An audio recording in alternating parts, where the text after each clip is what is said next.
एक मारवाड़ी था। उसको घूमने का बड़ा शौक था।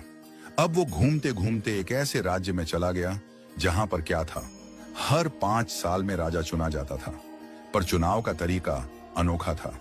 एक हाथी आता, सूंड में माला लेकर, और सबके बीच घूमता था। जिसके गले में वो माला डाल देता वही राजा बनता था। अब क्या हुआ, हाथी आया माला लेकर, थोड़ी देर इधर उधर देखा और जाकर माला इस मारवाड़ी के गले में डाल दी। मारवाड़ी हैरान, अरे भाई, मैं तो घूमने वाला आदमी हूं, ये कहां फंसा दिया। खैर, उसे राजा बना दिया गया। सिंहासन पर बिठाया गया। राजपुरोहित आया, तिलक करते हुए शर्तें सुनाने लगा। भैया, आपको 5 साल के लिए राजा बनाया जा रहा है, लेकिन 5 साल पूरे होते ही आपको यहां से सैकड़ों किलोमीटर दूर एक उफनती नदी के किनारे छोड़ दिया जाएगा। उस नदी में घड़ियाल हैं, मगरमच्छ हैं, जिनकी वजह से आप नदी पार नहीं कर सकते। अगर किसी तरह पार कर भी गए तो उसके बाद आएगा एक गहरा जंगल जिसमें हिंसक जानवर और खतरनाक राहें हैं। वहां आप जानो और आपकी किस्मत। अब तक जो भी राजा बना था उसे मालूम था कि 5 साल बाद मरना तय है, तो वह 5 साल बस ऐश करता था, भोग विलास, मजा, तामझाम। लेकिन यह मारवाड़ी अलग निकला।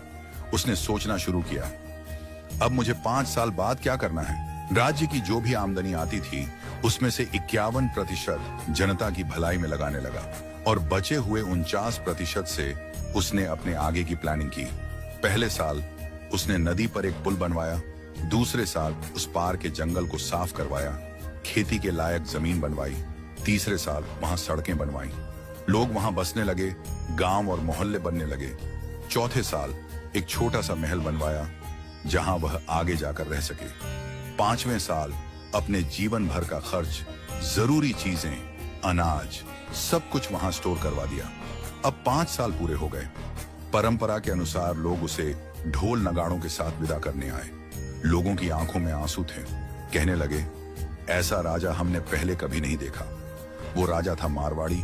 शांत मुस्कान के साथ सबको प्रणाम किया और उस पुल पर चढ़ गया जो उसने खुद बनवाया था। लोग अवाक रह गए। हजारों राजा आए गए, मारे गए, लेकिन ये पहला राजा था जो भवसागर को पार कर गया।